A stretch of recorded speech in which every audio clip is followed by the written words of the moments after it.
That's how I do what is this show called? High Pitch. Hi guys, welcome to High Pitch episode 100? 37. 37. Episode this number that Surprise will magically edit put up. With me, your host, Sabah Bano Malik, and my amazing, almost constant guest, you might say. Did we promote you, co-host? I thought I got co-hosted. Woo! Didn't I get co-hosted? Wasn't the contract signed, or is that still under discussion? I don't think I signed it, but I really love when someone sends a contract and I just let it simmer. Oh, okay. Just like playing hardball. Yeah. That, and I have no memory. Literally, when we were talking about what we were talking about this week, I was like, what has happened in 2 months? I have no idea. I don't even know how I got here, but here we are. Where are you? I am in Rawalpindi, Pakistan. Oh, wow. Your ancestral home. My origin story. My home. This is my parents' home. This was originally my sister's room. She took my room when I moved out. Of course. It has such good light. Like, you all would be blown away right now by how I would be. Just have to live. Well, I know. You're so happy. I know. I mean, I don't have great lights, so I think we're competing for the same amount of light here. I just want to see that if you just like held your laptop this way, what would the light be like? I mean, you want to see my entire living room? Yeah. I think everyone does. Maybe after the call, I'll give you a glimpse of my living room. Hiding the bodies. Yes. They're just literally right there. He's like, you caught me at the wrong time. Okay, so much has happened. Yeah. Allegedly. Apparently. Not that we know, but apparently. Yeah. Not that we know, but that's what people are saying. Yeah. I don't know when our last episode was. It was a PSL finale episode. So that was like probably a little over a month now. Mm-hmm. It's been a while. And since then, we lost some stuff. We won some stuff. Yeah. By we, I obviously mean Pakistan cricket team that Ahmad and I are both members of. Absolutely. So, diehard fans. So, yeah, we've lost the T20 series against Afghanistan, which was kind of embarrassing for some people. I know it's happened a long time ago. We won't even talk about it. It was just kind of like a whatever, trial series. Some of the new guys got to go. Asaim Ayub looked good, so that was nice. Everyone else kind of sucked, and the team overall sucked. And then we had New Zealand come over, and they're here for like 3 months or something. Those guys are just, enjoying the time of their lives, just hanging around, going through all the cities. I have not run into them anywhere. Which is surprising. I don't think you've been to enough airports recently. That's why. Otherwise, honestly, I'm sure you would have run into them. I always think about that as like, why am I not at airports?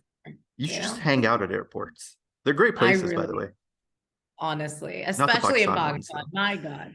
Have you not ever been to the Lahore? Have you been to the Lahore airport? I actually haven't been to the Lahore one. It is like just a room. Like a one large room, all mismatched chairs, like from different brands. Like they have no business being next to each other. And it's almost like they encapsulated sadness in a building. It is the worst airport I've ever been to. Okay. Ever.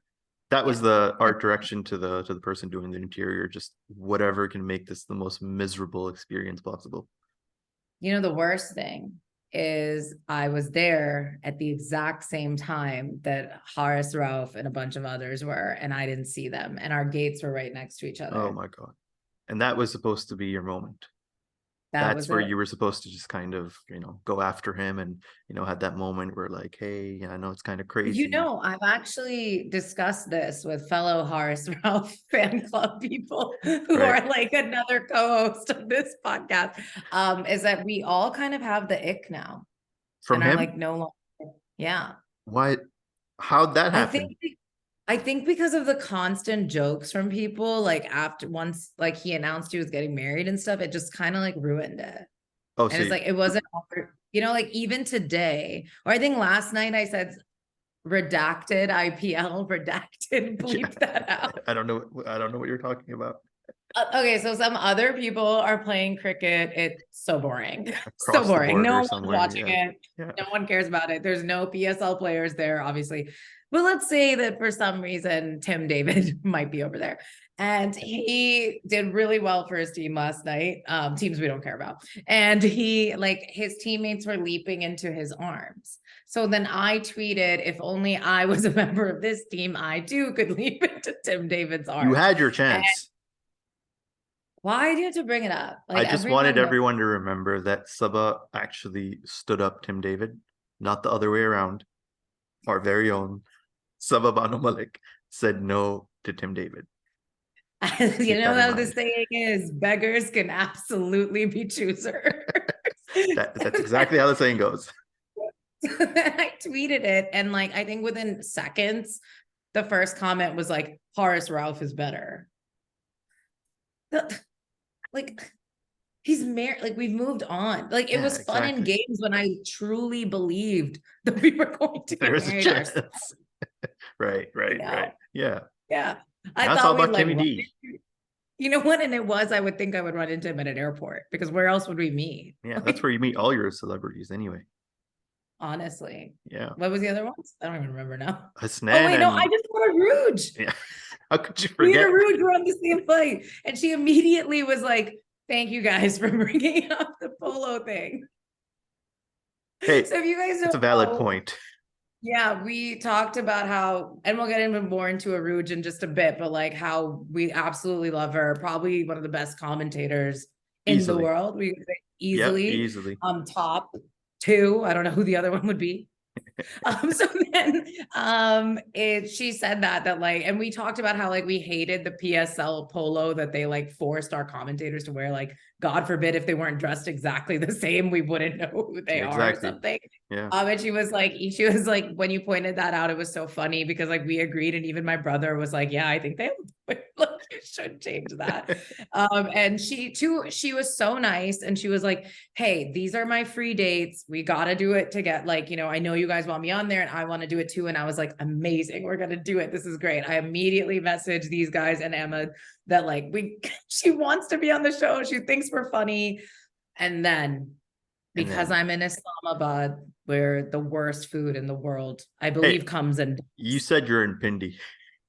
I live in Pindi, but I ate in Islamabad. Oh, okay. Yeah, yeah. No, it's some Had of the I worst ate food. in Pindi, nothing would have happened. Trust me. Stomach like iron for the poison we have out But then here. But Islamabad. Islamabad, and it is always the high-end restaurant that will take me out. Well, maybe you Always. shouldn't eat at the high-end restaurants. I was trying to fit in, thank Oh, you, right. Emma, Right, with, right, right. as you know, the politics of this city. Yes. So I got the worst food poisoning that I have had since the last time I was hospitalized with food poisoning. I get food poisoned all the time. And this is like top worst, literally. I get food poisoning so often that work will not even question it as an excuse. They're like, what hospital are you in? Because this bitch is down for the count. Just work from there. Literally, they're like, you get like a 4G device, IV on one hand, laptop on the other. Get on the calls. Yeah, and it completely took me out. We had to cancel actually Yep. meeting in Islamabad for it. So me and Emma have still not met in person.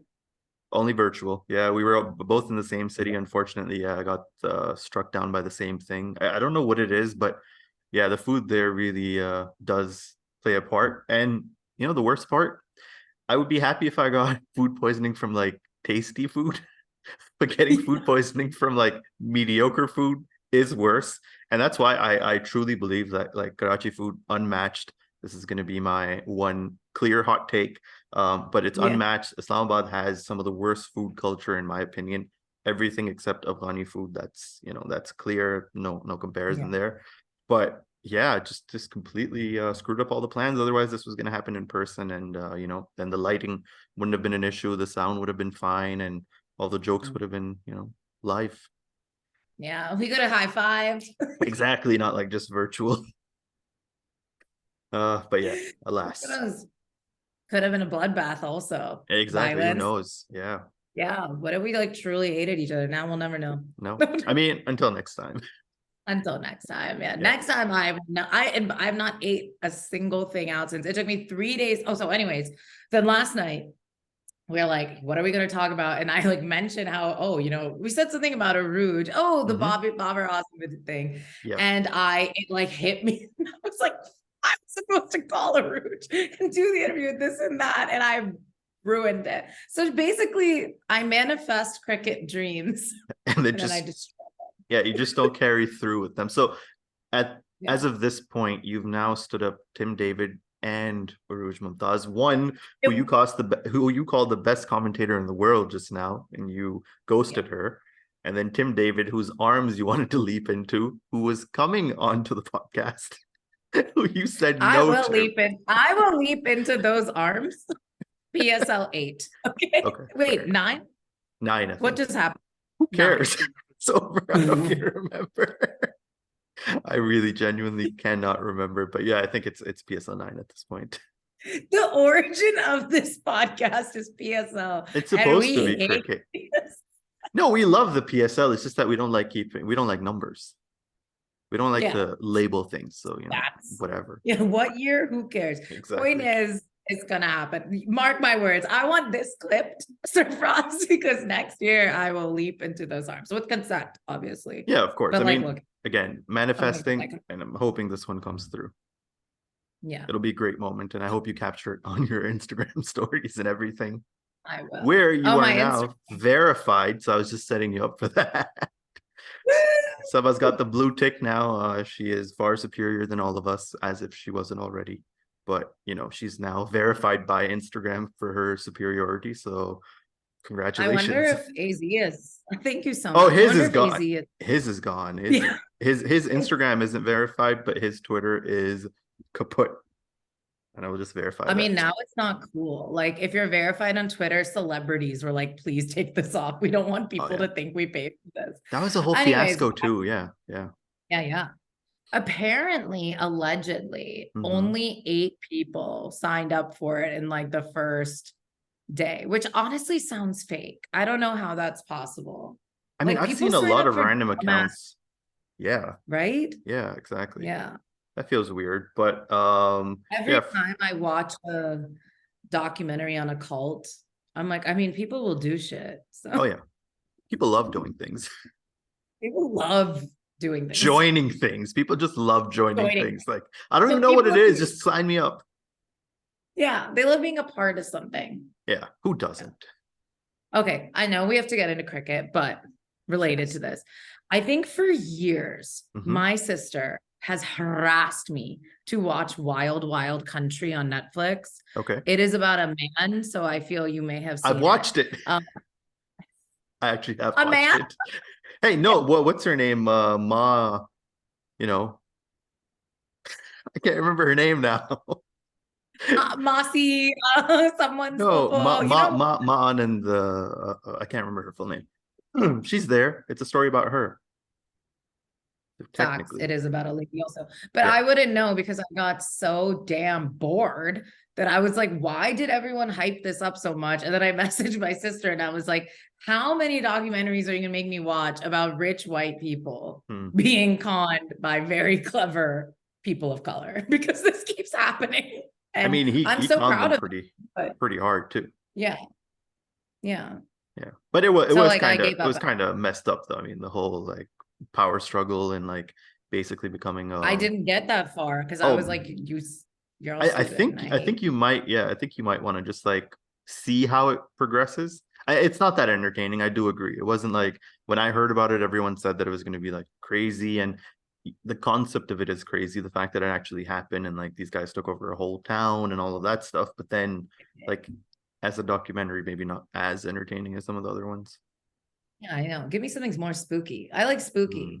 Conspiracy theory. Make me doubt my reality. Oh, okay. You know, I need that. I need that. I just watch. I need to be ungrounded. Yeah.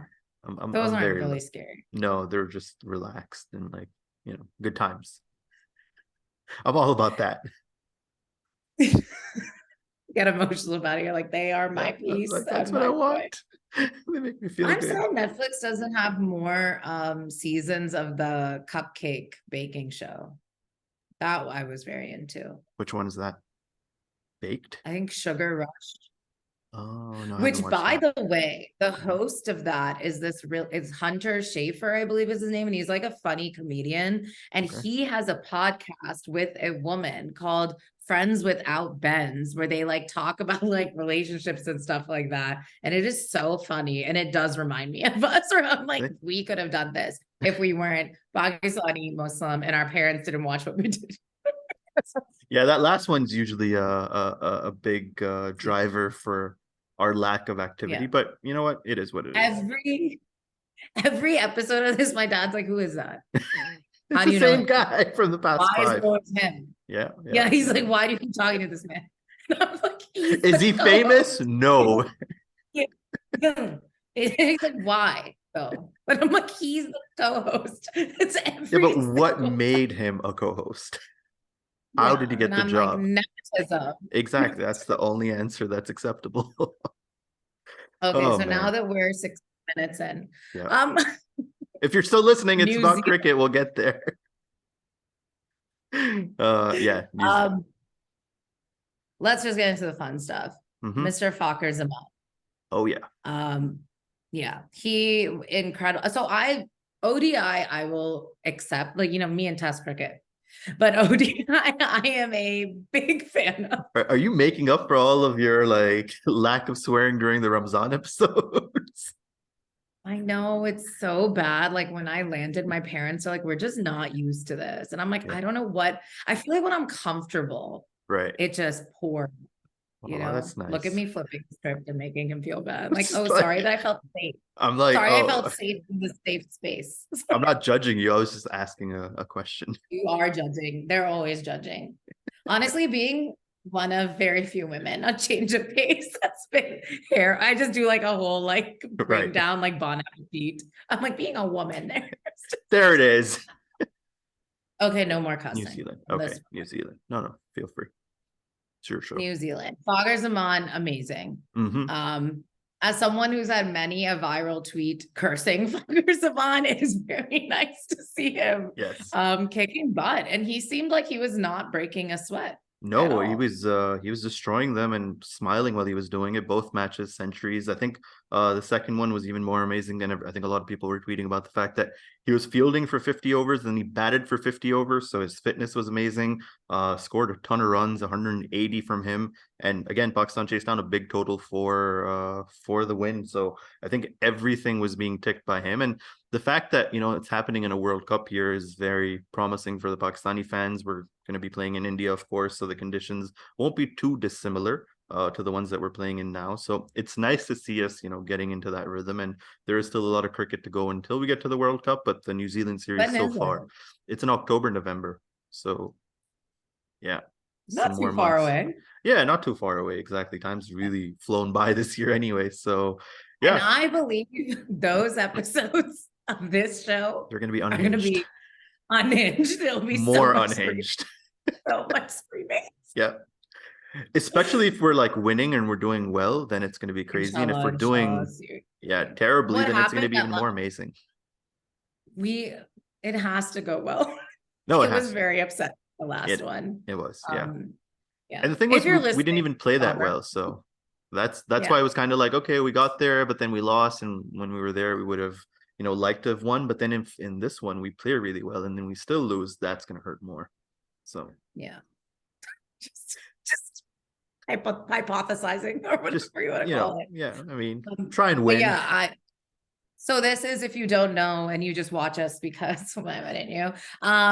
New Zealand, the T20 did not go the way we wanted. No, unfortunately did not.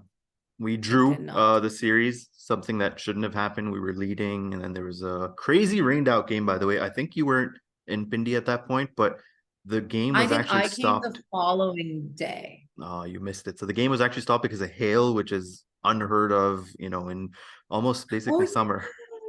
Yeah. And I live about 2 kilometers away, and I like to tell this anecdote to everyone that's now, heard from me. But basically, I went on my roof, the roof of the house, and I could see that there was a crazy weather system, but then like looking over to the stadium, it was completely dry, and Shae Gill was actually at the stadium. So I messaged Shae Gill on the Change of Pace group and I said, there's rain coming your way, just be prepared, the match is going to be over. And he's like, no, it's completely dry, it's fine. I'm like, just wait 5 minutes. And within the next 5 minutes, it just became insane. Like hail, crazy rain, crazy winds. The ground was completely white. I think everyone's seen the viral pictures. So it was an I insane bet 20 you minute spell. loved that moment for your. I was so happy. Not because like the You're game like, got canceled, but because like I could see it happening and I was just like, this is gonna be wild. And like the lightning, thunder, I'm everything. It was a saying you proper were storm. happy that you got to be like, told you so. Yeah. A part of me was. And the thing was, he was inviting me to come watch the match, and I kept telling him it's like a day before the last Rosa, so I'm not going to do that. Or it was going to be like, it was supposed to be Chandrat at some point, and then, you know, the date got changed. But then I was like, no, I'm going to spend it with my family. So he was there, and as it was happening, I mean, he got to enjoy a spectacle, and I got to enjoy a spectacle at home. So I guess it worked out. But yeah, you know, And some when part of me. you're right. Yeah, exactly. That's what matters ultimately. So I actually was here. I had landed that morning, I think. Okay. Because then I made the very well received joke that I'm the one that brought the weather with me because Bindi was welcoming me home. It's Right. most famous resident next Right. to the guy with the mustache. His name. Oh, right. Yeah. Same guy. What is it? Shaker sheet. Controversial. Not I don't controversial. care. It's I'm fine. gonna say it. Everyone has that opinion, so it's all good. I don't know how bad opinion. No, I I don't know said how everyone has their our opinion. audience is. Oh, I Huh? don't. I think everyone's super politically charged these days, anyway. Yeah. So Holly. poly charged. Yeah. So anyway, New Zealand, as I was mentioning, had the rained out game, and then we thought, you know what? At least we can't lose the series because at that point it was 2-1. The fourth match was rained out, and then we wanted to win the fifth match, and then as it so happened, we didn't. We ended up losing because Mark Chapman played a brilliant innings. But then the story from that match turned out to be the fact that Mohammad Rizwan was nearing his century. And in the last 2 overs, everyone accused him of slowing down. And I was watching the match, and I do believe that at some point he did play for the milestone. Imad Wasim was batting alongside. He was swinging his bat. Things were connecting. He looked decent. But then there were times and a few deliveries where I did feel like Mohammad Rizwan definitely could have tried a bit more. And ultimately, it felt like those runs that they could have scored in the last 2 overs were what cost Pakistan from winning the game. Because when Chapman came out to bat, his only goal was to win the game. He scored a century in the process. So not only did he outdo Rizwan, but he outdid Pakistan. And then we lost the game, which meant we drew the series against a C or B New Zealand side. So everyone's very unhappy. But thankfully, no T20 World Cup. So it's just another meaningless 5-match series that we wanted to play. Thankfully, we're doing better in the ODIs, which is what matters. And there's still 3 more to go, which are going to be in your other favorite city, Karachi. Hopefully win those 3. Inshallah. Yeah. I hope so. Although it was really exciting that they were here in Pindi. Because I mean, it had no impact on me, but I just feel like I brought the luck. The fact that and I live very close. It's like literally right over there. Don't come find me, but it's right. So you and I are actually like very close to each other then too, I guess. Yeah. Because I'm like 2 kilometers I tried to away. make up. Yeah, we probably should have just done this in person. In Pindi Stadium, maybe. In Pindi. Yeah. Honestly, why didn't we just do Pindi? I think the food poisoning. Oh yeah, the whole vomiting. Debilitating. Yeah. It was really bad. No, I can imagine. Honestly, I'm afraid of food now. Just water. No solids. Right before I came, I like went and saw a doctor in Karachi. Get ready, guys. Who was like, hey, remember when like 10 years ago you were told not to eat these specific things? So I was like, yeah. She's like, yeah, do that, you stupid idiot. I was like, okay, cool. So I'm already down gluten and dairy, okay? Ooh. And just the mere idea that there could be gluten present on my plate like sends me into a tailspin. Then this happened. So now I'm even more afraid of like eating anywhere. There isn't anything left that you can eat then. Honestly, it's just like meat and stuff. And even in kebab, people like will put like grain. So sometimes like yeah. So my cousin's getting married this week, which is why I'm still in Bindi. Right. And I'm like, I gotta eat at home before I go. And I love shadi food, but can't take that risk. Yeah, can't take that risk. risk. No. Yeah. No, I had to do the same thing. I had to become one of those foreign return people that buys the bottled water from outside, and then you know, it didn't help. I don't know anyone who doesn't do that though. No, the thing is, like, for the longest time, for like You're like, no, home. I brought it from Dubai with me. No, not that bad. I wasn't doing it for the last like 11 or 12 years that I've been going home, but then this time I was like, you know what, I need to find a way to fix this because I can't afford this on my health. So I bought I mean, we have the mineral water, but then I bought the even more mineral water from outside, and it didn't do anything. Remineralized mineral water. Yeah, at this point, I was just take the mineral out and put it back in. Yeah, exactly. Rebottle it so you know that you're completely confident. But yeah, it didn't do it much. So yeah, it's a struggle. Look at us and what we go through so hard. First world problems to get this show ready for you guys.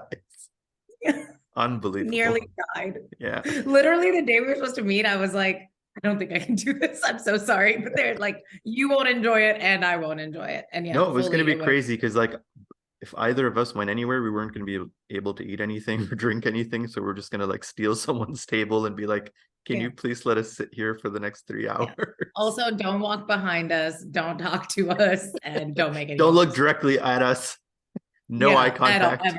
Yeah. That's a rule I have in general. Don't ever look at me. Doesn't matter. If you see me, don't look at me. Don't acknowledge me. Just keep walking.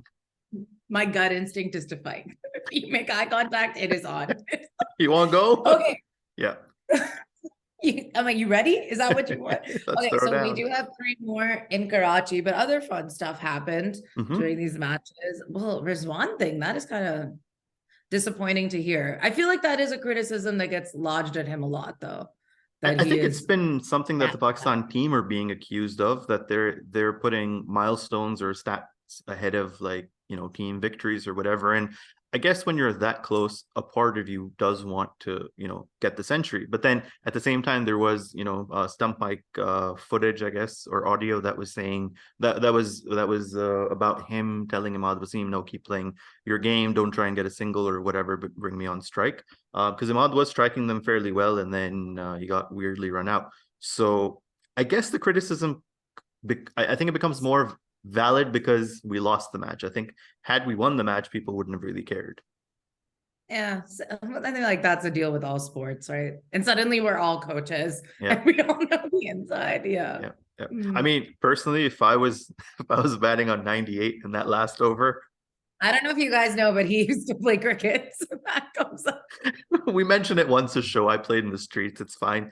But yeah, if I was playing at that level, and you know I was on 98, then you best believe I'm going for that 100. Yeah.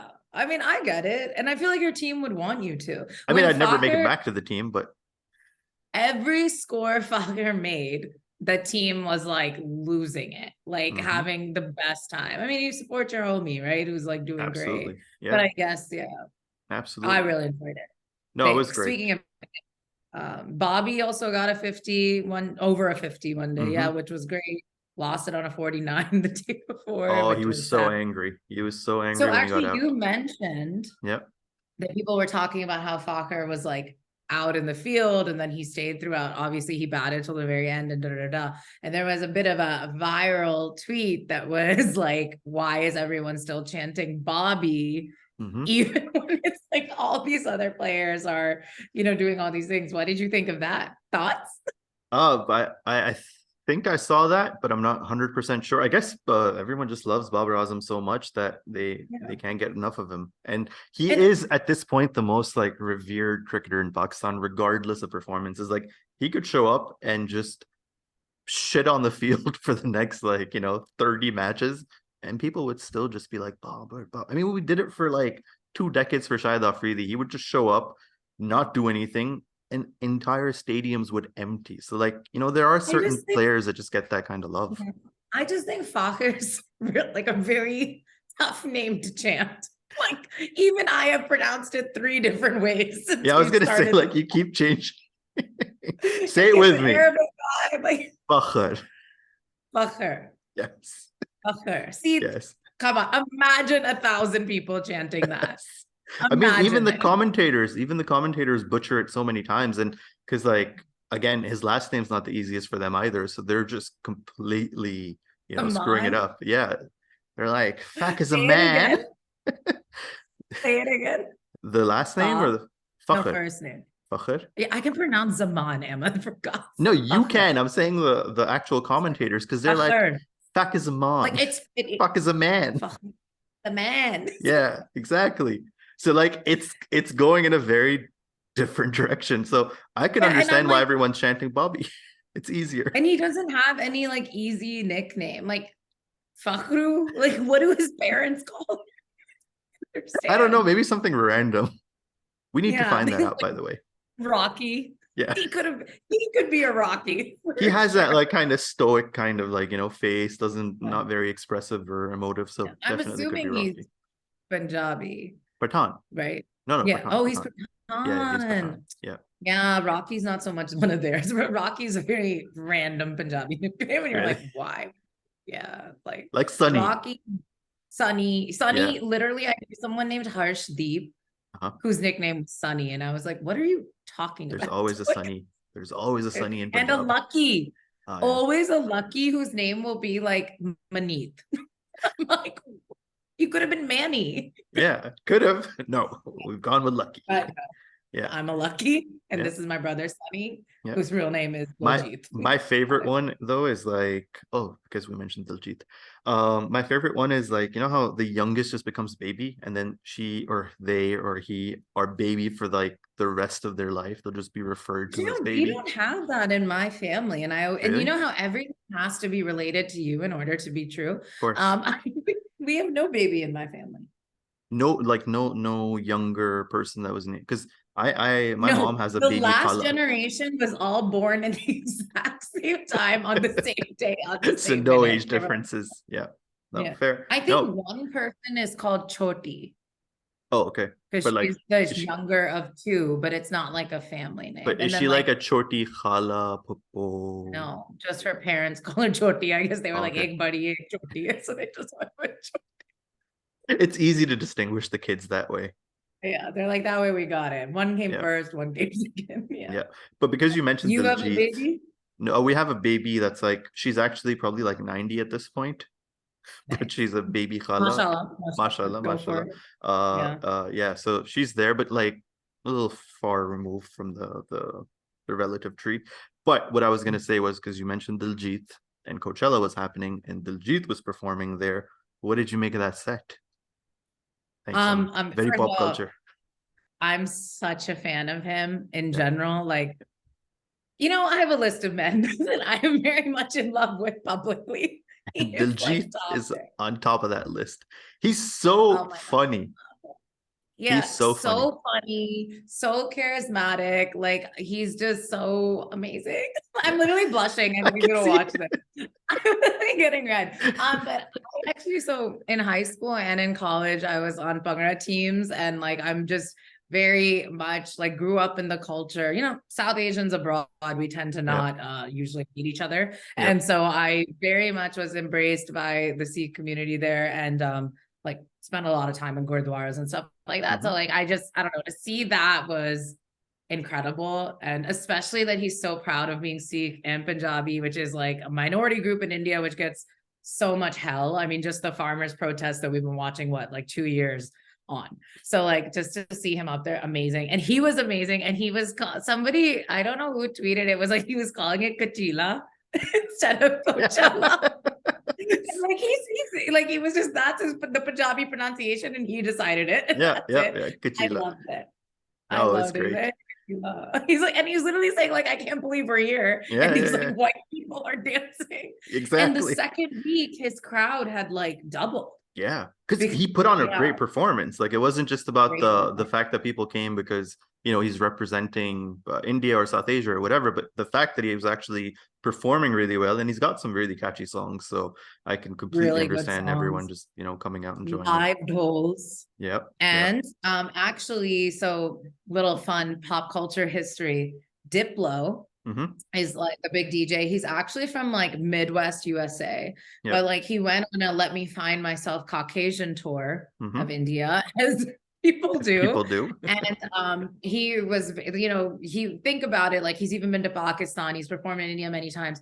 So he specifically went to go see Diljit, I believe, according to his TikTok that I follow very closely. He's on that list of them. And they're collaborating. Yes. And then that was the coolest thing is like, I think the very next day they were in the studio together and making music together. Amazing. And like, I just thought that was amazing. Like amazing. Not that we need like white acceptance or this and that, but it's just cool that you're recognizing one of the biggest stars in the world is Diljit. It doesn't matter what culture, he is one of the biggest stars in the world. Absolutely. So that was amazing to see. And I think it helps mainstream him into the Western world or whatever in a way too, right? So it works out for both people. Money, and Ali Sethi was there, of course. He was performing as well. What did you make of that? So what I didn't see too many. I saw the first week clips. I thought they were a little rough. I'm not gonna lie, and I think there is a bit of there was a conversation of why is Shae Gill not there? Because the Basuri is #1 song of last year across so many different countries. I mean, it's huge, but it was not a single person song. It was also very much a Shae Gill song. It launched Shae Gill, who since then has just done, obviously we know the PSL anthem, like that was Shae Gill's song. Have you heard her most recent one, Left Right? I did, Manu again, Abdullah I'm like, although I thought this one of my favorite Abdullah Siddiqui features, although I'm pretty sure he probably produced it as well. I think Manu is always great. I've never had a complaint about Manu. And then Shae Gill's part, I could have had her part go on for like another. Could have been an entire song on its own. Yeah, truly. Like if do a version of it that is just Shae Gill, because like no shade to Ali Sethi at all, but like I just think it would have, I think that kind of colored my opinion, and I am an angry feminist, obviously. So like immediately that's where I went. What was more interesting to me is like first of all, it's incredible. Also, he's the second Pakistani. Arooj Aftab is the first one. She was there last year. So next weekend he performs and he's wearing an Ankara or a Peshwas, which is it's like a frock style outfit that has usually churidar pajama or any type of pajama with it. Very common in South Asia. You've seen it in Turkish history as well. And people lost their effing minds. And that was not a curse word because I abbreviated. Yes, before you get excited, Uncle. Okay. And I've been going on and on, but like people freaked out. What did you think of that? Again, I'm of the opinion, let people show the representation the way that they want. And like you mentioned, it's a historical garment. It's been a part of the culture for many, many years. It's not something that he's brought out. And I think I don't know, the weird thing is people will like associate that with being effeminate for some reason, whereas they don't understand, again, where it's coming from. So I think the education needs to be brought out and people need to understand that it's not just like one thing that can represent you. You have a very diverse background and history as a people. And, he was showing it in his own way. And I think it was cool. Like, let him do his thing. And I think his second week performance, even stronger, like, but it's a huge stage. Like, I think he really got in his groove and he's wearing Pakistani designers. Like that's huge. He took Pakistani designers there. And I think somebody tweeted like, sorry, I'm like wiping my nose on the podcast. I'm just hyped. There's so much greenery in Pindi. It's killing my Karachi. I heard the weather is great too. So enjoy. It rained today, so it's really nice. I brought the rain. So what was I gonna say? He wearing Pakistani designers. Somebody tweeted like, why isn't he dressed more like Diljit, who was wearing like, I believe like a lacha and like that sort of look, which but both looks can be Punjabi. Ali Sethi is ethnically, I believe, Punjabi as well. So like you can both exist. Even the thing of like, oh, it's effeminate. And my thing is just like, and what? Why do we villainize anything leaning remotely feminine or feminine anyway? Also, Eid Mubarak, by the way. Out of nowhere. No, because on Eid, people post their Eid media, right? Like Eid Mm-hmm. media is basically you post your outfit. We all, if you're of the Muslim cult that we're all in, you know, Eid is when you wear a new outfit. It's like the celebration of a new time. Muslim And so Met we Gala. yeah, Muslim Met Galas. By the way, I made that joke and someone's like, that is 2 years old. Don't say that. And I was Yeah, so embarrassed. yeah. I'm Yeah. embarrassed now So I that I talked made about it on the it. radio and I was like, it's an old joke though, because I was like, don't call me out twice, you know? But I want to, but it's the best explanation. It is in a way, yeah. Met Galas today, by the way. Oh, is it? Are they gonna dress Yeah. up as like? You're gonna be there? I was just checking if my plane's still on time. I might be there. Yeah. Yeah. Should we have waited to, we should, you know, it would be fun to do a Met Gala fashion review. Oh, jeez. I don't think I'm the right guy for that. Everyone with eyes is, you know, that can be our little Instagram content. Stay tuned for that, guys. We're gonna do that. Okay, let's do that. But Why not? anyways, point being, you know, I love, obviously, I'm like liking people's photos all day. I love it. And I saw this photo of this guy. He is a writer and editor. I think he's New York based, Pakistani. And he was wearing a floral kurta with like kind of like a printed pink reddish shawl. Okay. Homeboy looked smoke show. Okay. The outfit, he had a much, everything, like it looked great. So I liked it, retweeted it, and I wrote like, you know, 8-1, whatever. Youngling OM, I won't get it. And so then he's younger than me. So then and my thing is a lot of times, like, I do have a big following on Twitter. Okay. So like when I retweet something that maybe had like 20 or 30 likes, gets the visibility, it might blow, right? And like and so I take a little pride in that, because when people are funny from small accounts or they're hot like this guy is, I want them to be celebrated. Okay. Right. People went insane again, and they were like, what kind of man is this? This isn't manly. Like, this is what feminism wants. They want to ruin men. And I'm like, the dude is hot. He's getting marriage proposals from like every other girl, like, and guy, frankly. Like, I don't like, you worry about yourself. Like, and I felt the same thing with Ali Sethi, where I was just like, why is your manliness so weak, or like what you find manly? Is it it's so weak that it gets affected by someone wearing flowers, just kind of triggers you. I don't know, man. We were talking about this before. Babar Azam's been pulling off a lot of flowers recently. No one seems to be complaining about him. It's just that his choice of attire is generally kind of tacky these days. But I still believe, you know what? He's doing himself. Let him have his moment. You know, maybe he'll make a completely different fashion statement. We don't know. Athletes in general they're supposed to be like manly and like, let's put them in a coliseum and watch them kill each other or whatever. But like NBA players known for their flamboyant style, right? That like some of them, I don't know, was it Russell Westbrook?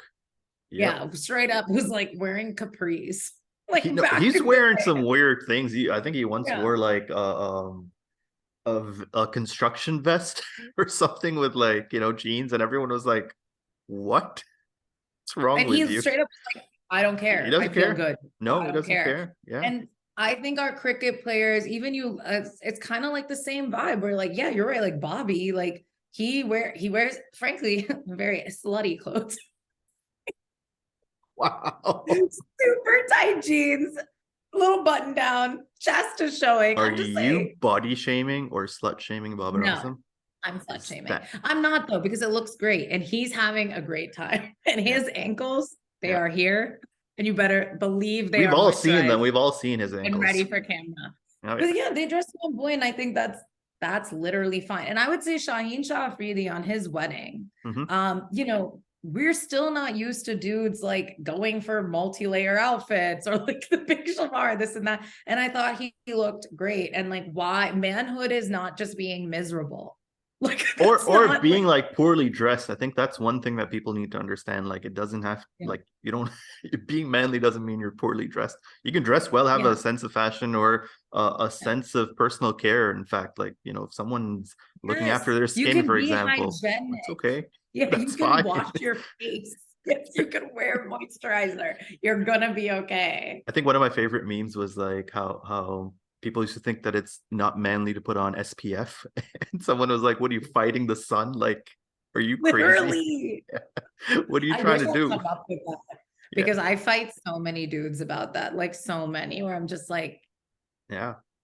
protected. Yeah, Well, we won't absolutely. get to that because we've already We've already had our tangent for the last. No, but I think it was a very very fair point, and I think again, representation comes in many different ways, and everyone's allowed to have their own vision of that, and people should respect that. Wearing flowers on a shalwar kameez or any other item of clothing is not going to make you any less manly. So feel free to dress however you want.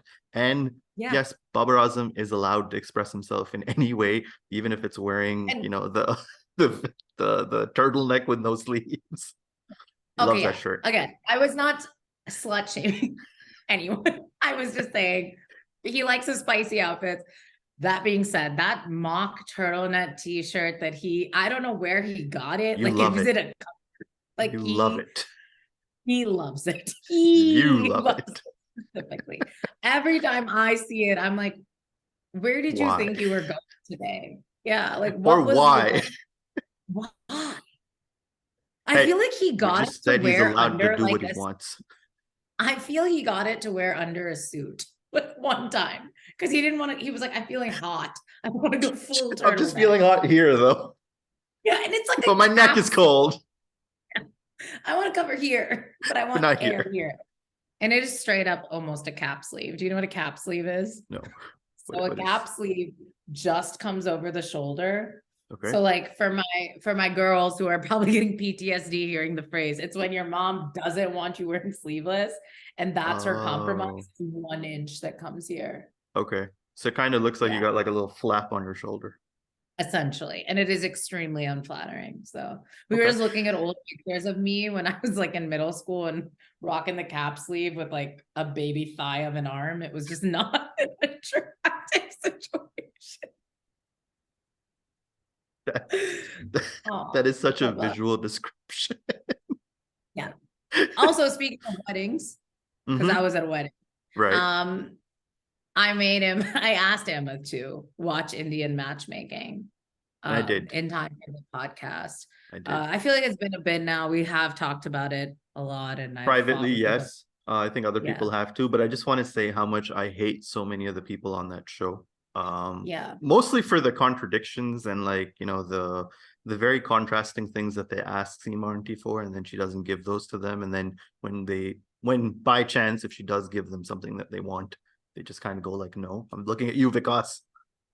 Hate Vikash. Oh, Vikash, whatever. No, we need to know his name because if I ever meet that man on site. Hands are being thrown, legs are being thrown. That man, it's being run over. Hands thrown, kneed. Allegedly. I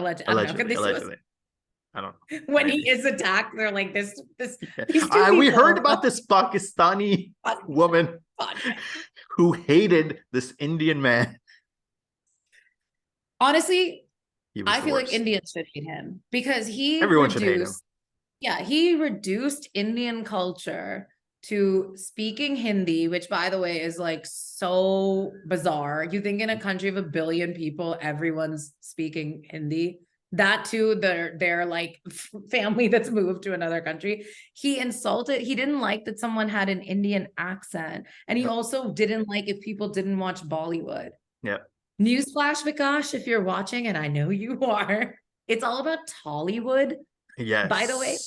Yeah. Yes. God, get a Netflix account, you cheap. No, but that's what annoyed me, because he wanted a girl that could speak Hindi. Fine, okay. You want someone that has, some ties with whatever helps you connect with your culture. Okay, we'll give you that. But then when you find someone that can do that, you also wanted someone that has the perfect American English accent. How's that gonna happen? Like, that's Let me tell you, every time I hear them speaking, I ask everyone in my life, do I sound like that? Yeah. I asked you also. You said I did. I said you did. Oh, was I supposed to change my statement now? I don't know. This was your moment to not be able to watch but as always, you stick to the brand. Hey, I got to be consistent. No, the thing is, I don't think you sound exactly like that, but you've grown up there, so it's natural. Like your Urdu is going to be different than My Urdu different. I'm saying like right now when I'm speaking to you, No, no, no, no. Me trying to like tone my accent down, do I sound like Vikash talking No, to Sima? so no, so I think that's a big difference. I thought you were talking about like in Hindi or Urdu. Do you sound like that? And I was gonna say, okay, that might be closer. No, not in English though, for sure. No, they have very accentuated, like over the top American accents. Over the top. Yeah, I feel like they're really I don't bringing know them out. anyone who sounds like that. No, and it's just it's just the brown people. It's not even the other people that come on the show. Yeah. So true, because I grew up in a massive Pakistani community that was literally lining up with a massive Indian community, which on the other side was a massive Bangladeshi community. And I cannot point to one person from either of those communities who talks like that. Like their accents are wild to me. Yeah, it's wild. Quite strong. I don't know. I don't think maybe it was like a hyper correction to like fit in. I don't know. Yeah, it could be because I think maybe in their heads they're still trying to overcome the fact that they're from a different community. I don't know. I think we're reading too much into it, but we hated Vikash. We all, I mean, at least I did not like that Bobby guy. The little, that little dude that was all. Yeah, like, you really didn't like. No, he was weirdly positive, and I'm like, that can't be true. Like you have to be faking it at some point, because no one can be that, right? Like you got to be a little bit like, okay, what's her face wasn't giving him the same kind of energy or attention, Priya, but then he was a little too over the top, because even his parents were looking at him like, calm down, Bobby. This is why you're still single. You scare all the good women away. Yeah, the energy was a lot. I wasn't a fan. Yeah. I thought, I'm forgetting her name, but the Miss India girl, the like really pretty one, Roshali. Roshali, yeah. I really liked her because I feel like she's the most representative of like most South Asian women at that age. They're like, I love my life, I love my family, everything's going well, but I feel like I'm supposed to get married. Yeah. Because everyone keeps telling me that. And that's what society wants. That's what society wants. And the thought of it makes me want to die. She's like, but I'm going to do this, but I'm definitely not going to do it. But if I do this, I want a husband that's exactly like my mom. Yeah, literally, like, I would like to marry my mom. The minute she said that, I was like, what? Although I would never marry my mom. That's always reassuring to know. Yeah, love her, but Auntie's just like, we look identical. Really? Yeah. Okay. It would be really weird. Yeah. As much as I am the hottest person in the world to me, I think I would need more of a male version. Right. Right. Okay. Well, it's always also, nice to know that you're not marrying your mom. Unlike Roshali. That's what she like. Did you watch it with your mom? No, I thankfully have not introduced my parents to this show yet, because I feel like they're living. Oh no, I feel like they're living the real life version of it. Yeah, and I'm like, I don't want Sima Aunty showing up at my house, because if I open the door and Sima from Mumbai is standing there, I am going to be triggered. Wow, I mean, really. Look, she was entertaining for the first 2 seasons because I watched the first 2. I just felt like this season was also a little bit done up in a way that like some of her dialogue. Yeah, and like. And she looked beautiful. Beans on toast. Why was she having beans on toast as her traditional? That like, I don't know. Where was she living? Like British Raj, India, or like I don't understand. I don't know. Is that why it felt like and I'm like, you're in the UK. Beans on toast. Isn't that all they have out there? I don't know exactly. They only eat like mushy food anyway. The UK. Yeah. I thought that was so funny. I will say she looked amazing, like the blow dry on point, the makeup on point. My favorite thing, though, absolutely favorite thing, is Netflix sent 2 people to India in economy. 18-hour flight on Air India. Not even Emirates. Not even Emirates. Let me tell you something. Me and this guy will never be allowed on an Air India flight. But that being said, we wouldn't want to be on Air India. I've seen some videos and they don't look very good. No, even we know you don't go on the country's national airline. No, you don't. 100%. That's because the last time we were on a PIA flight, years ago. Not willingly. No. Not willingly. That's when we traveled with our parents. Like, this is madness. I thought that was so funny. I had to pause it like 10 times and be like, wait, how the hell did this happen? And then the very next scene, homeboy buys her 35K USD jewelry. And it was so casual. He was just like, "You like that? Yeah, okay, you get that. You like that? Yeah, you get that." I'm like, bro, what? You're not even sure if you're marrying her at this point. You're just like dropping bags on this girl. I Do mean, you good for think you, but Netflix paid? You think Netflix paid for that? Because they were like, we're sorry we sent you here on a middle seat on Harry. maybe they were saving the money because they knew they had to buy the jewelry, or they just kind of after the scene ended, he was like, "I was just joking. That was just for the camera. Yeah. I'm I not feel buying you like, anything." yeah, I fell asleep, so I thought we just never saw them again. No, I And don't we think didn't. we Just the final they went episode. back to the US, and then I don't know, Yeah. like there was no resolution to that whole situation. I feel like Yeah, because all of Sima he's Auntie's like, probably running from his credit card company. It yeah, I was was like gonna you say dropped. like he's in massive debt. Yeah. 35K. He's like AWOL in India somewhere now too. No, but I mean, Sima Auntie generally does not like come through on the matching department. Like most people just kind of go like, this process is not for me, but thanks to this terrible process, I've now met my actual Yeah. spouse, because that's what happened Mhm. to Miami lady. I Yes. don't remember her name. Two very good looking people, I must say. Yep, Pakistan, Miami. India coming together Oh, across the the her, ocean. I loved her. Mhm. I loved her. I'm forgetting Aarti. I Aarti. freaking loved Aarti. Yeah. Except I will say that that storyline was milked for Yeah. drama that didn't exist, and Hmm. putting anti-Muslim sentiment in for really It was no weird. reason. It was It was unnecessary. And I mean, spoiler alert, if you haven't watched it, her other sister had already married a Pakistani. So like the whole positioning of the show being like, oh, he's Pakistani, what will happen because of religion and this and that? Well, that's already happened in the family. So clearly the yeah. family are okay with it. And there's no Yeah. there's no drama to be had. Everyone's very accepting and open to, marrying across different religions, castes, whatever. So it was gonna be completely fine. And I think at the end though, she met someone that, made her happy. So good for Yeah. her. It was just very bizarre because already, like, we know that there's an anti-Muslim sentiment to Sima Aunty already. Yeah. And so that just felt very like It you was milked it. exactly. I think they knew what they Can were I ask going a dumb after. question? And all Okay. questions are welcome. um, so Aarti and her family are Sindhi. Hmm. Is it the same Sindhi as our Sindhi? Yeah, I Like think language and stuff? it's yeah, Culturally same? it's all spreading across. I mean, because again, one big province at some points. I guess the What this podcast is about is partitions. you had a question for me that you told me about last night, which you haven't asked me yet, so I'm still waiting. Okay. Yeah. I was like, I really wanted to ask him something, and I was like, maybe I should just save this podcast. And then immediately regretted it when I realized you got excited and probably thought this was some hot goss. But I want to know how often you go to IKEA. That's a great question. Not often enough is my answer.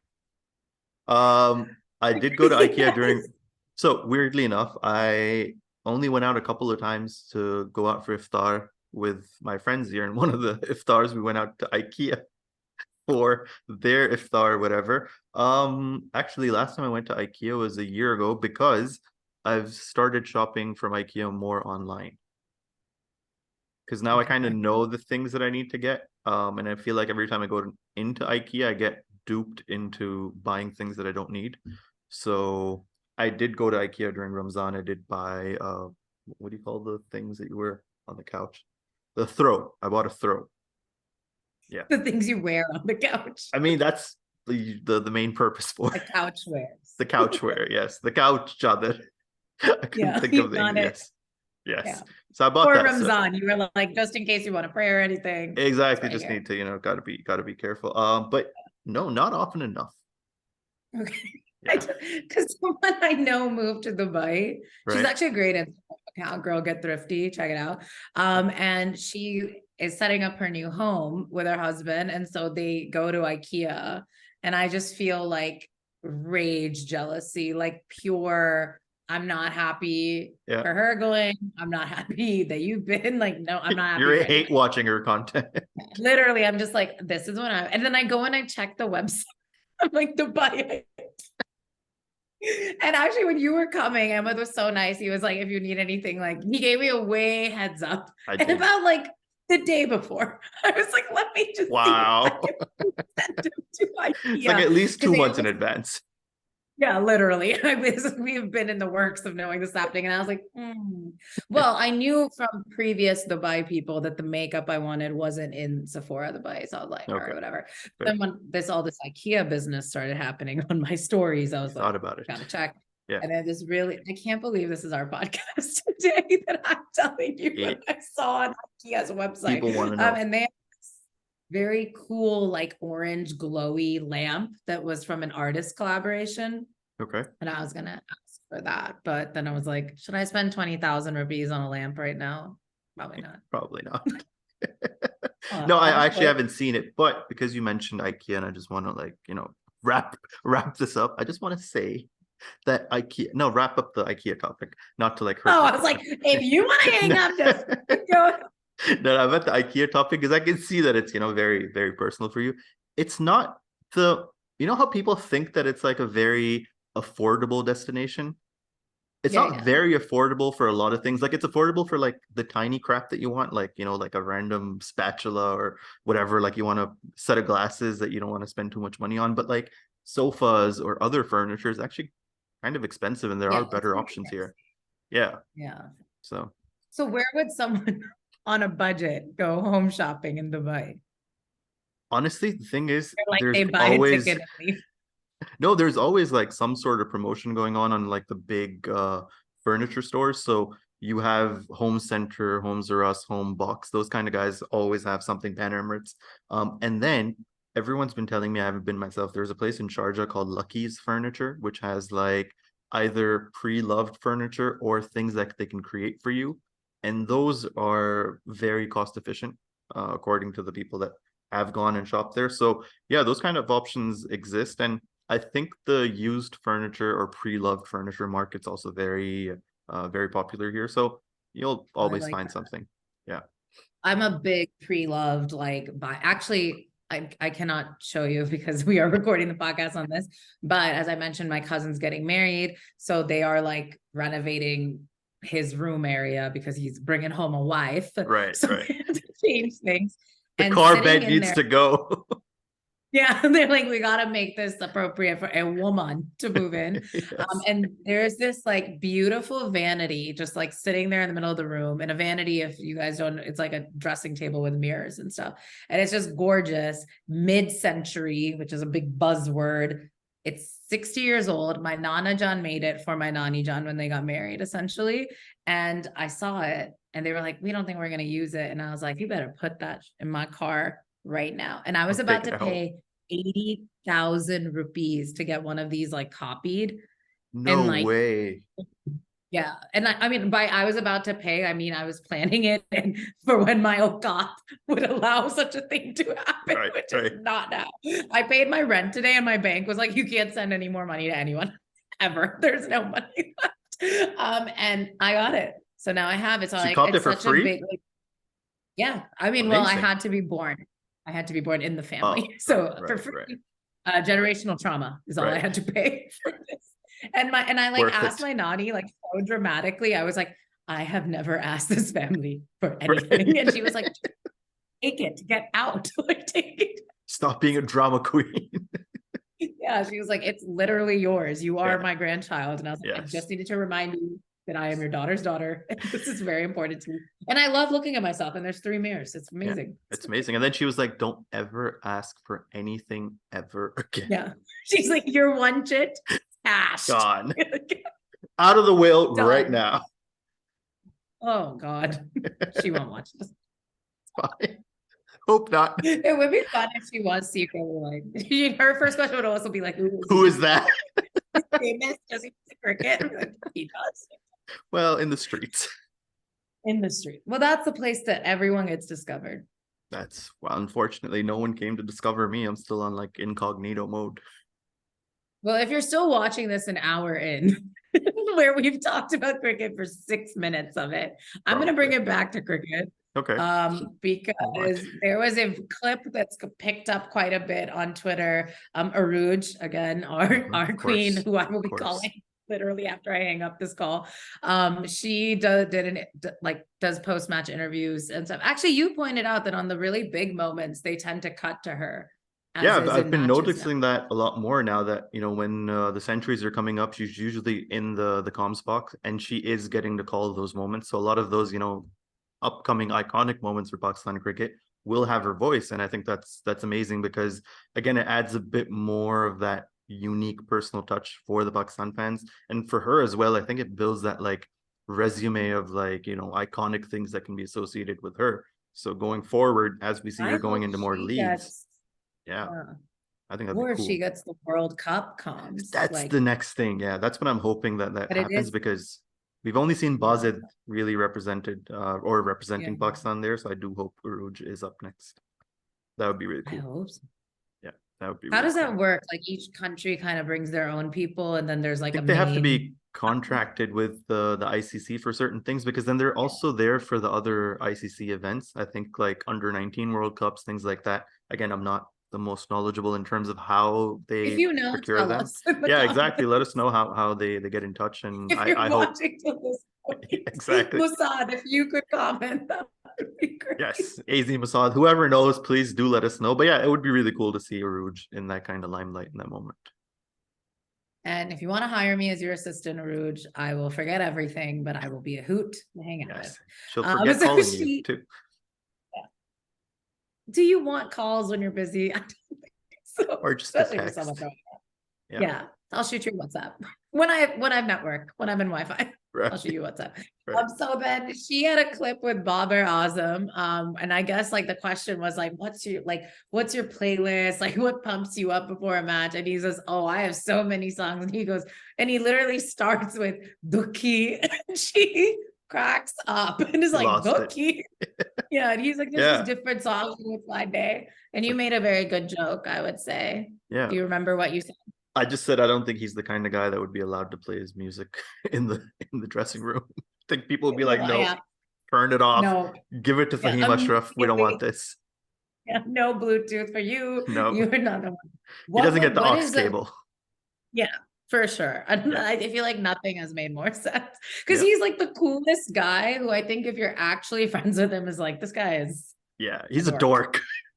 Yeah, I genuinely think he's a dork. I actually watched his brother's vlog for some reason during Eid as well, and like all the brothers seem to be like chill, having fun, and he does try, but he does seem kind of like the introverted one among all of them, or maybe he doesn't want like too much of his personal life coming out, on these kind of things because he is a very public figure. But he does seem like a bit of a dork at times, and it's adorable. He's an adorable dork.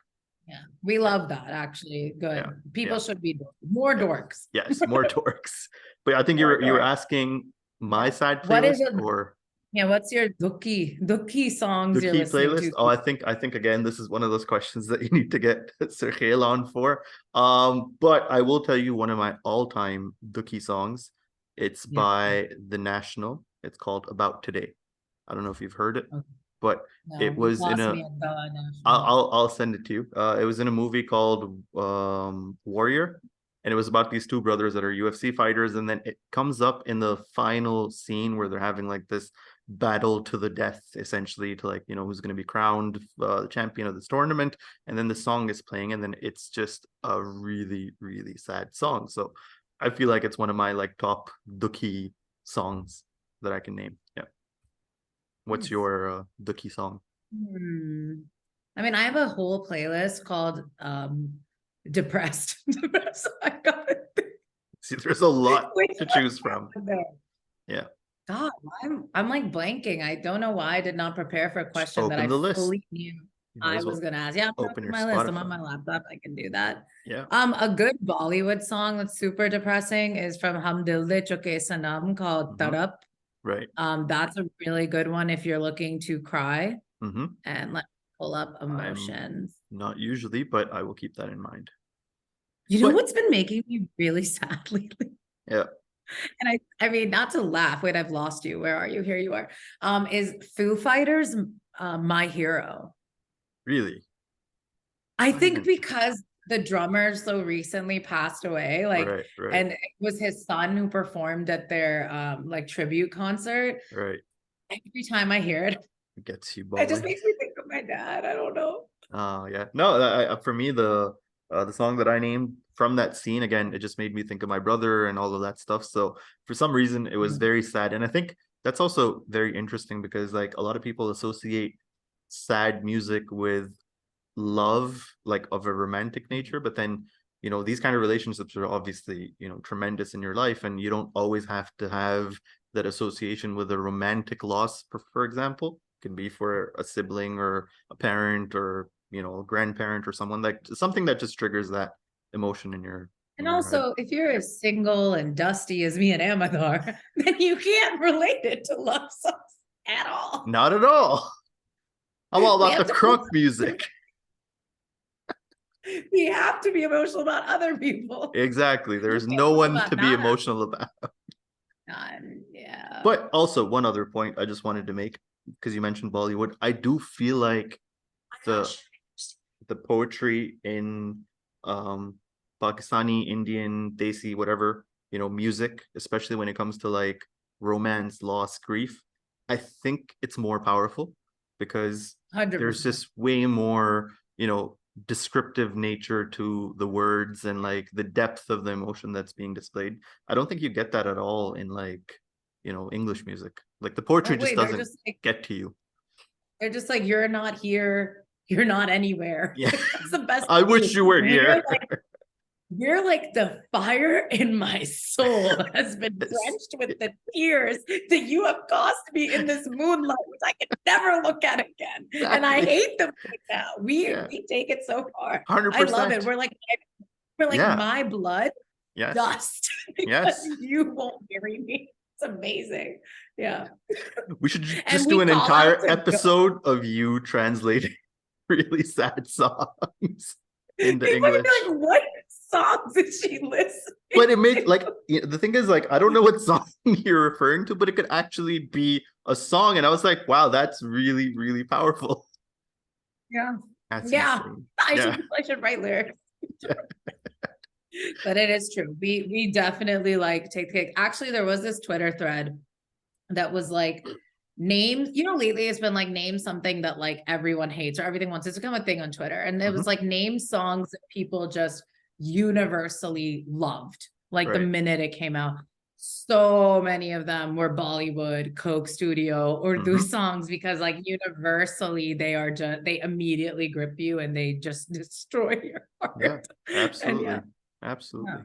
Yeah. So you've gone with the Foo Fighters then for your that's your Foo Fighters. My hero lately is one I get into. Then I'm on my sad playlist, which has that, and we have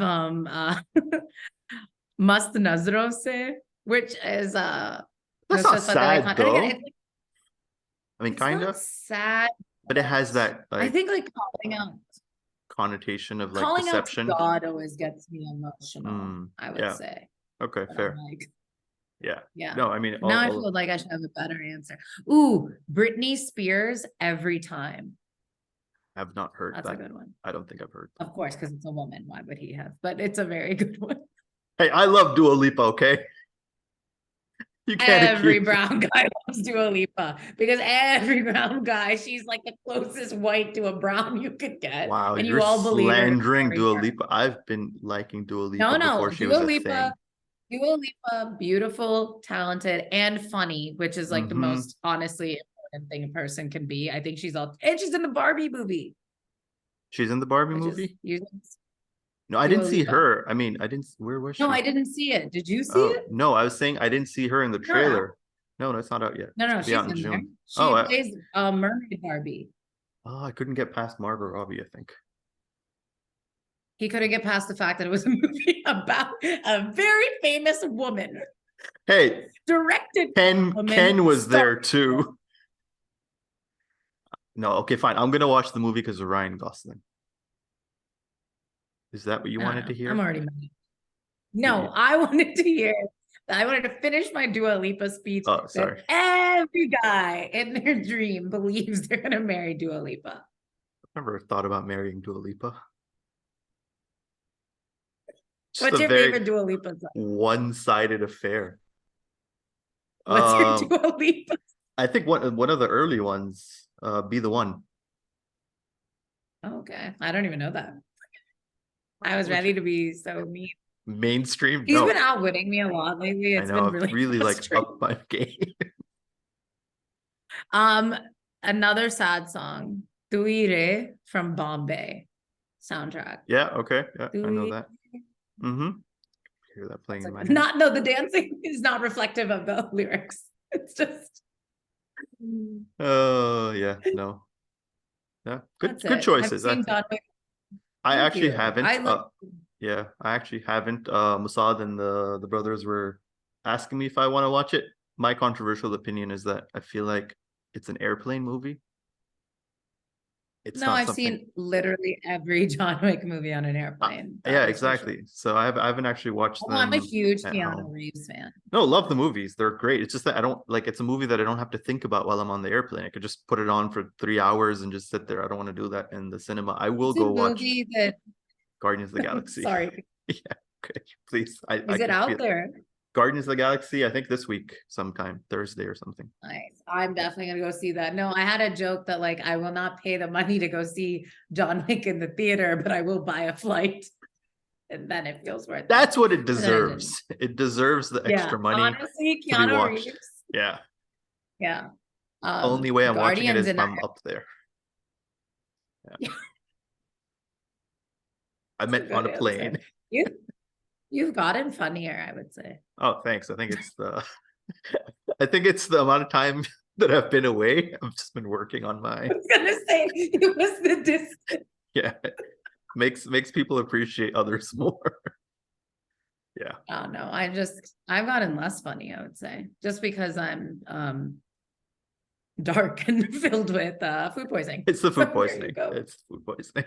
I'm just very hungry. I'm super hungry, and therefore not on my A game. Understandable. Okay, so there's gonna be 2 matches in Karachi. 3. 3. Yeah. Today is day 1. No, there's one on Wednesday, I think, and then there's like a couple more. Oh, that's a sizable gap. Yeah, I think because of the travel and stuff, they're giving them like, okay, take a rest day, all of that.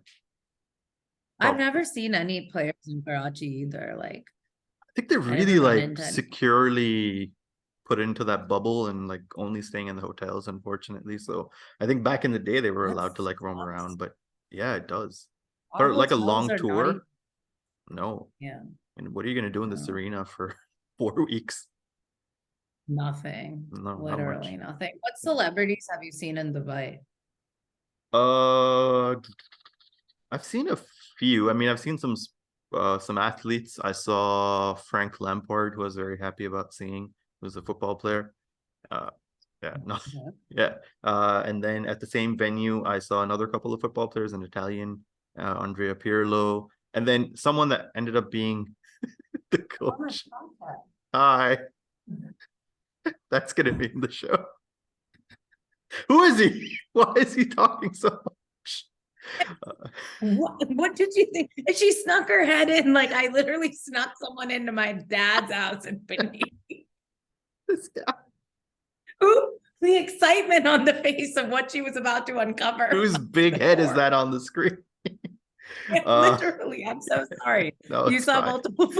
I saw multiple football players. That's kind of. I've met a lot of cricketers, or I've seen them like up close because the IPL was happening here at one point. Again, a league that we don't talk about, but they had these like training sessions and stuff. So a friend of mine and I were invited to be net bowlers. So we went there and we were, helping them with the practice and bowling, and then like we were out fielding. So Sachin and Karan Pollard, so cool. Rahul Dravid, all these guys, they were all there. So that was kind of fun.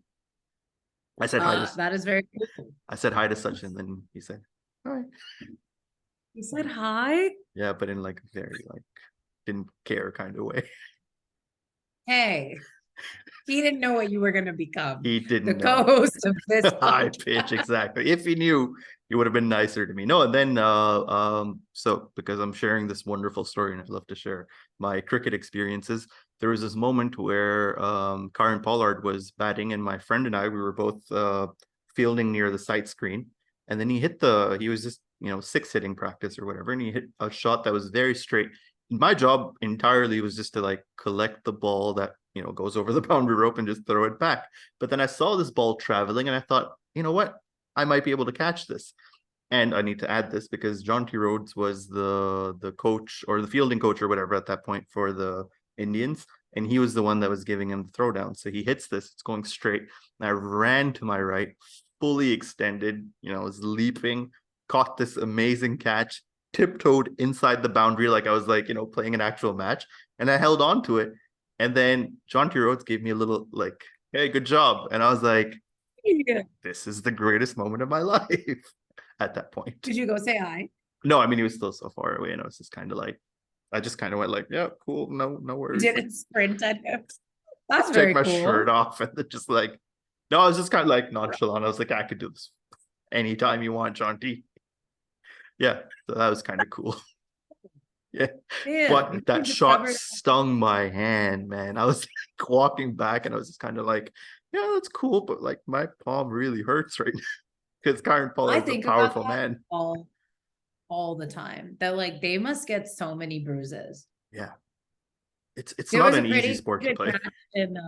There was a really good catch yesterday in Redacted, and the guy was like running. He's looking backwards and running, catches it, fully lands like arm, chest, face, hits the ground. His hands have curled around the ball, so he never dropped it, which was very cool to see. And I'm like, and then he just pops up. Yeah. And I'm like, he has to have bruises like everywhere. Somewhere. And then I'm sorry, but our cricket team, they're packing some bums, let's be honest. And I'm like, those have got to bruise every time they flop on the ground.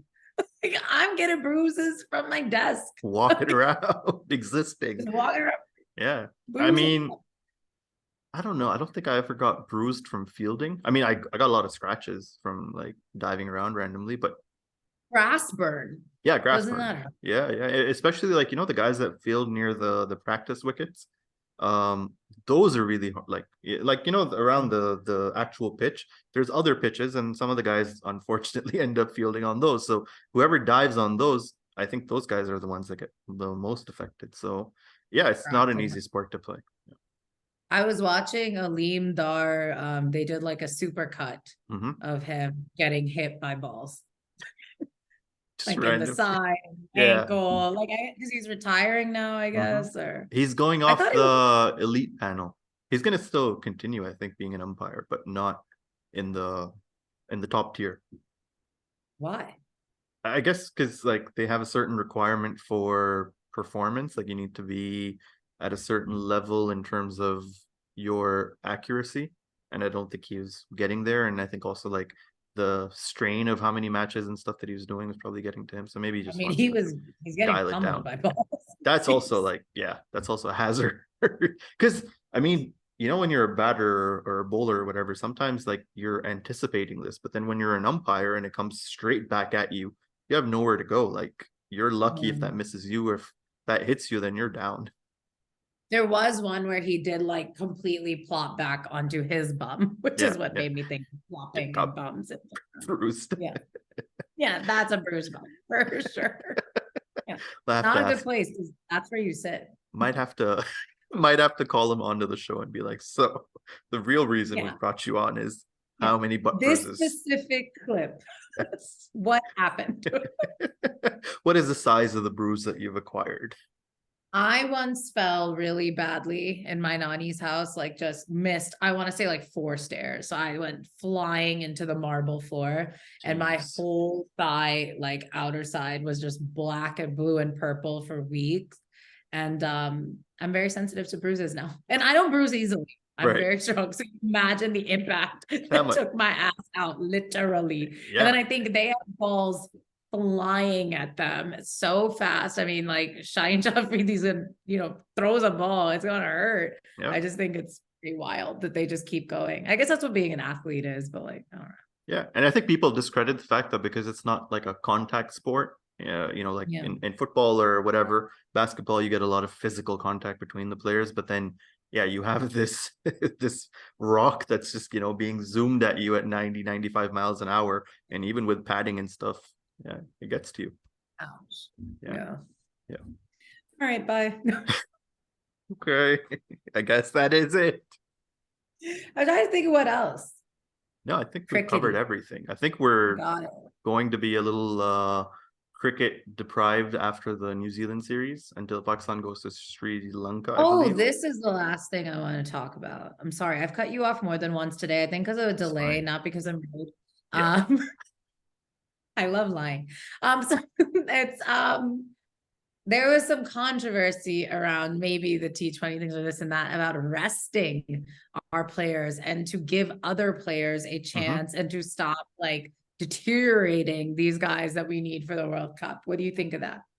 I think it was fair criticism because, first of all, T20 series was coming at a time when there's no T20 World Cup like until next year. Yeah. And this is the year for the ODI World Cup. So then why are you playing your main players in the T20 series? And then second match, Shaheen Afridi gets rested and everyone's like, that doesn't make any sense. You should be playing this format and, you know, consistently playing this format because you also get more rest days between the ODI matches. So that was there. And then you have young guys who are just making it onto the scene, right? So guys like Muhammad Haris, Saima Ayub, Ehsanullah, they all should be playing more cricket. And then when you have a meaningless T20 series, essentially give them that chance to play without pressure. You know, let them go out, express themselves, but you're playing your top 11 essentially because you know you're greedy about winning the series. I think again that accusation of like stat padding or wanting like unnecessary numbers associated with you, I think that was something that was prevalent there. So I do believe they should have rested some of the guys. I feel like even, you know, Babar and Rizwan could have dropped out after a couple of matches and it wouldn't have mattered so much. At least personally, I wouldn't have cared. Like again, if we lost that series, I wouldn't have cared. I think because of the Afghanistan series, because we lost that, they had more pressure on their shoulders or minds or whatever to play their best team and win. And unfortunately, they didn't win. So not only did you not, you know, fulfill your first objective, you also didn't try the other players that should have been tried in this very random series. So today is Labor Day, and there was a tweet from Change of Pace's account that was like, make domestic cricket a more attractive, you know, what's the word I'm looking for? Proposition, like platform, yeah. Place to play it. And I think this really ties into that is like you could have, first of all, given jobs to so many Pakistani athletes who are just after PSL are just kind of stuck, right? And they're just sort of sitting. I mean, not everyone's going to get a Gillette commercial. You know what I mean? Like, let's just keep it 100. It's not fair. So like, I'm in complete agreement with that. That like, why? Why don't you want this talent that the world is like, holy shit, Pakistan has another year pulled all these guys out of like literally the villages, though it's racist when they say it, and now they're playing. So like, why not? It just feels really dumb. Like, I just feel like Pakistan makes the same mistakes over and as over. a country. Let's get polycharged as a country in our government, in our sports, in our movies. Only thing we're doing good on is music, and that's because the artists themselves are like paying the money to do it. So like, I don't get it. No, it really doesn't make any sense. And I do feel like, again, when New Zealand are sending their B or C squad, some of their top players are either playing in redacted or rested or injured or whatever. Why, you know, why are you so bothered? Play maybe one or two games, give Babar and Rizwan or whoever, like, you know, a warm up to the ODI series just to, you know, get back into the flow of things because of Ramzan, you know, time away. But beside that, like, let the youngsters play, let the new guys play. You know, it's nice that Zaman Khan was playing, but Ihsanullah didn't get any games. You know, there's other fast bowlers that you can bring on. Just give people a chance. Like in these kind of situations is when they need to thrive. Exactly. And we cannot compete with Redacted. Yeah. So if this was some weird attempt to do that, it did not work. And yeah, there you go. Didn't make any sense. Didn't make any sense. Well, Ahmad, pleasure as always. It's a pleasure as always. Thank you guys so much for watching. We hope you made it this far. Oh, this is one of our longer ones. I had a good time though. I did too, as always. Yeah. All right, guys, make sure you like, subscribe, follow, comment, follow across social media. Keep telling PCB that you want us to be real commentators. Or is that cheating on No, Change no, of Pace? fine. We'll look at it too. Yeah. Forget about that.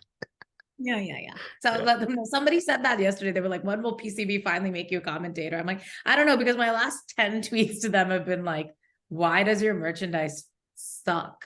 Yeah. And they're like, I will say this she's not about making it. Redacted. In Redacted, you look at the crowd, they are All decked out. all wearing the jerseys, they have hats, they have everything. Yep. Why in a country known for its textiles is this so goddamn complicated? Do you know that a lot of athletic brands are made in Pakistan? Yep. So what's the problem? Like, what's the issue? You tell us, PCB. You tell us. Tell us, like, what's the problem? Like, you will make money. 100%. I will pay you money. Yeah. I will 100%. literally pay you money for this stuff. Yeah. Okay, bye guys.